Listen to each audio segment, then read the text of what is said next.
Oh, good morning, people. It's me, Shanita. Welcome back to my channel. Sorry, I thought that I had that fixed before I clicked on.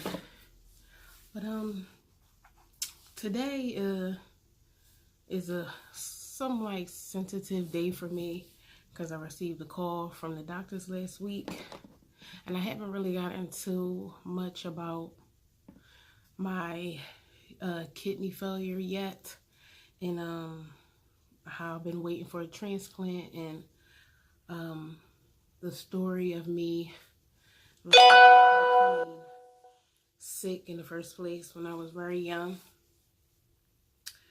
But I'm gonna definitely get to that. I will make that a story time. That will be a story time.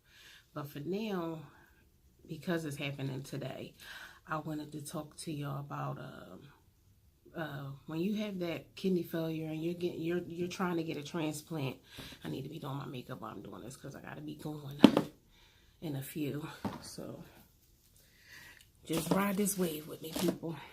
When you have kidney failure and you need a transplant, it's a thing that they do called a transplant review, which is something that, you go in, you talk to them about receiving a transplant, and they do blood work so they can check, tissue typing to see if you can have a match, because without a good match, then the kidney will be no good. It'll be another conversation where I'll go into more detail. So I have to, they give you all this paperwork to read and sign, and they explain to you, what you should expect when going through the process of being on a transplant list and receiving a kidney.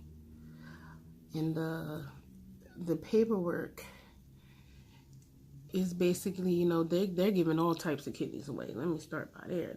They're giving out kidneys with people that are on the street, homeless. They're giving out kidneys from people that are drug users. They use needles. Those are all high risk cadavers. And but they have so much medical technology these days where they do all these things to the kidney and test them and put them through all these different things before you receive it. So of course it's a tiny risk of you receiving anything or not. Like, they have to tell you because it's a possibility. So one of them would be, I'm not even gonna do that in the camera, it looks creepy. One of them would be hepatitis C or B. Like, the people that have those kidneys that may have passed would have, could have hepatitis. Another one is HIV, AIDS. Like, and you have to sign off on each paper saying, like, okay, yeah, if a kidney come in and it matches me and the person had HIV, then yeah, I'll take it. Or you can say no. Also, same thing with the hepatitis B. So you got to do, fill out that paperwork. And it's it's others too. I guess that was the homeless, the drug users, the hepatitis B or C, and the HIV or AIDS. And they say, like, it's a slim chance of you getting it, but the kidney is healthy. And I just feel like, damn, that's a hard decision to make. It's I always call them life and death situations. It's such a hard life and death decision to make. You're sitting at this table and you're talking to these people that has healthy kidneys, and they're talking to you. They even say, like, basically, if it was them, they would take the kidney, HIV or hepatitis B. And I feel like y'all just say that to make the other person feel comfortable enough to say, yeah, I take it. That's why in this situation, you should really read. Library, Google, whatever it is that you like to get your information from, because these hospitals, they really, I feel like they're just trying to make a quota. It's not really about your health. You have to be serious about your health for them to be serious about your health. You can't just like allow them, just because they're doctors or nurses or specialists, you cannot allow them to just tell you something and ride with it. And because this stuff been going on with me since I was 14 years old. I got sick at 14 out of the blue. And it was like just a regular doctor's appointment. And my mom was just taking me to get my little checkup. Nothing serious. This was nothing to even say, oh, well, Mom, I'm sick. Can you make me an appointment? No, this was, oh, it's time for you to go get your shots and stuff like that. So when we got there, and now, you know, you pee in a cup and they take blood work. We didn't even get a chance to get home before she was like, well, yeah, she has too much protein in her urine and we're going to have to do further testing. And as a child that young, you don't quite, you know, you don't understand. You just, they're hearing what they're saying. You don't know that this is like a really serious. I mean, you know it's serious, but you don't know the extent of the seriousness of the situation. But, you know, I see my mom, she's extremely upset. And, you know, sometimes I think my mom is dramatic. But when it came to this, no, it was pretty darn serious. So, when you are in the hospital world, it's so different from the real world. And you think that people are there to make sure that you're comfortable and make sure that, you know, you feel okay and all that stuff. But, you know, some of them, I've been in the hospital so many times, too many times to count.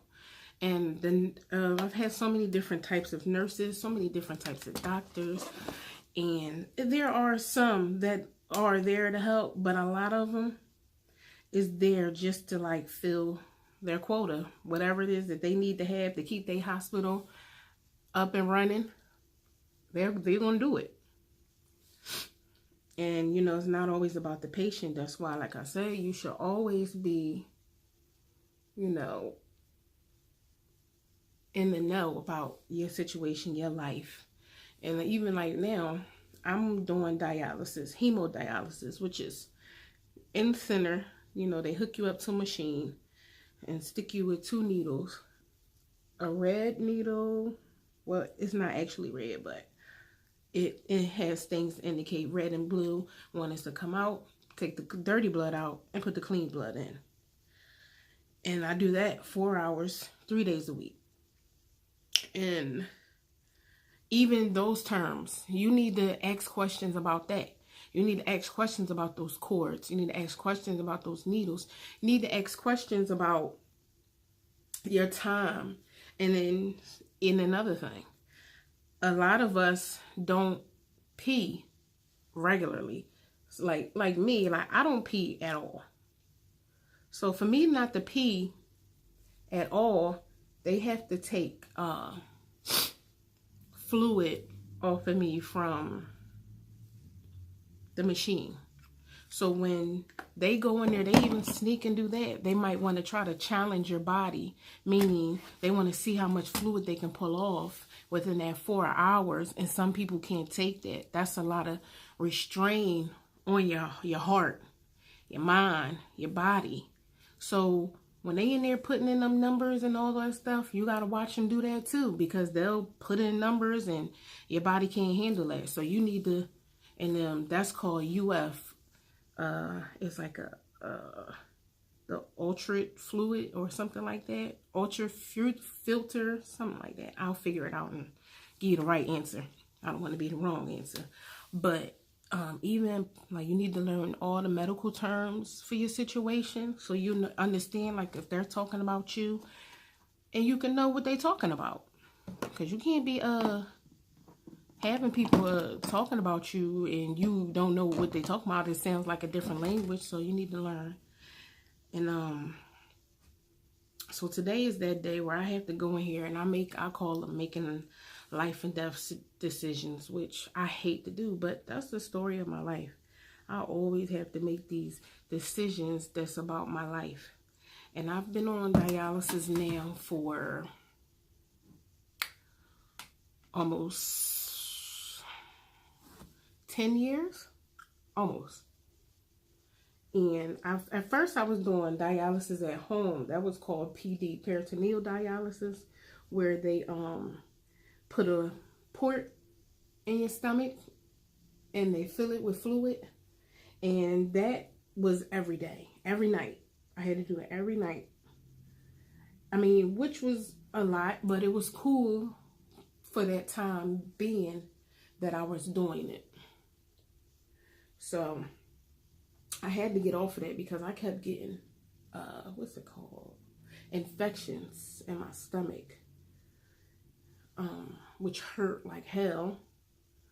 And I mean, I won't put it down. I feel like it's good if somebody have a caretaker, or if you're young, you'll have more time. But it's like when you want to take trips and stuff like that, it's kind of difficult because it was hard for me to want to like, and then I'm young. So it's like, especially this was 5 years ago, 4 years ago, and I'm young and I can't spend the night out. Or if I do, I have to take boxes, my machine. I mean, and the machine was small, but the boxes is heavy.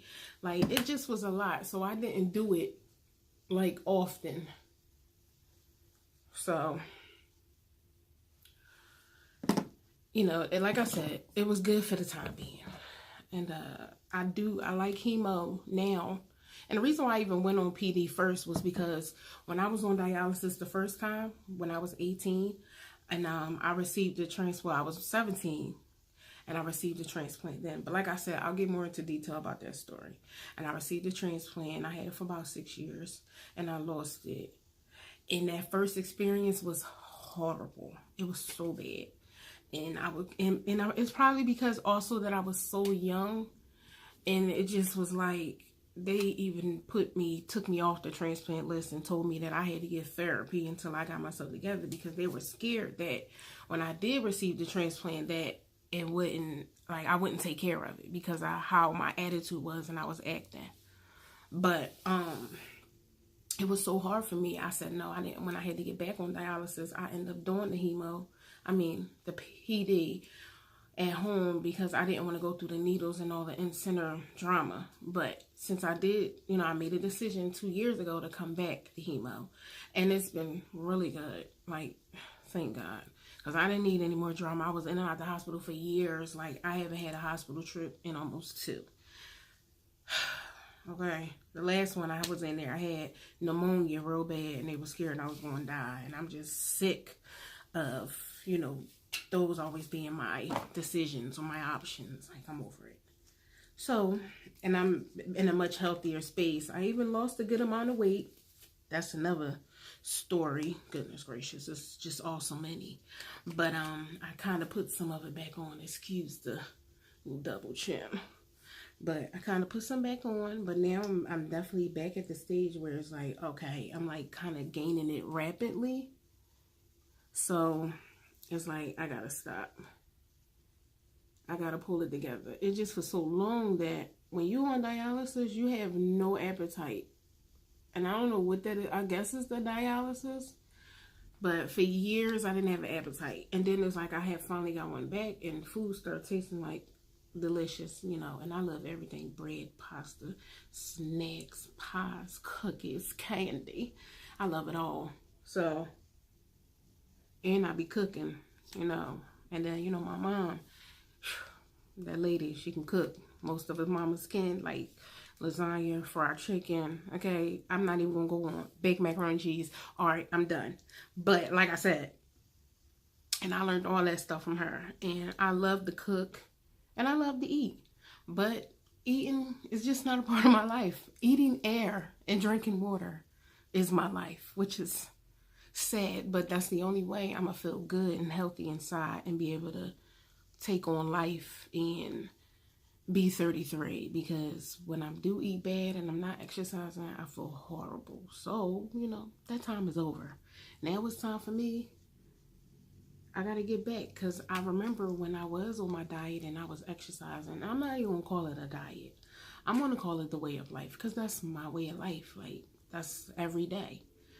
So when I was, living life and eating right and getting a lot of exercise and getting out of the house a lot, I had tons of energy. Like, I missed that. Like, yeah, now it's like I done move. I have my own space now. But it's like, and I just be like, I don't feel like doing nothing. I was running and getting up extra to eat right. I got tired of it. But it's like, that's something that I feel like I'm not allowed to get tired of. So, and I don't do this every day either, people. And I love makeup. I do. I love makeup so much, but I be so tired half of the time. And the fact that I got to get up at 4:30 in the morning, I would have to get up at 4 o'clock if I want to put makeup on too. And I just be trying to go, be comfortable while I sit in that chair for 4 hours and bring my butt home. So, days like this where I have like appointments, or I might step out with my girlfriends, then don't let them lie to you. I wear makeup when I go out with them sometimes, but honestly, I also leave the house looking like a bum with them too. I feel like they know how I look when I get cute. Like, why I gotta get cute for y'all? Shoot. But whatever, I love them too. So, but yeah, back to the subject. I wonder what time it is, because I know I gotta leave soon.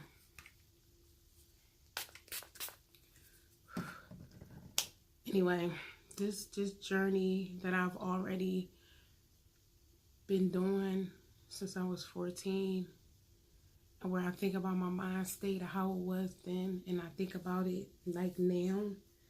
I love the person that I became, but then it's like these moments where I get into like where I just hate certain things that I have to go through, and the feelings that I have to feel, and the emotions that that hair is stubborn, and the emotions that I feel and that I go through, and sometimes it's unbearable.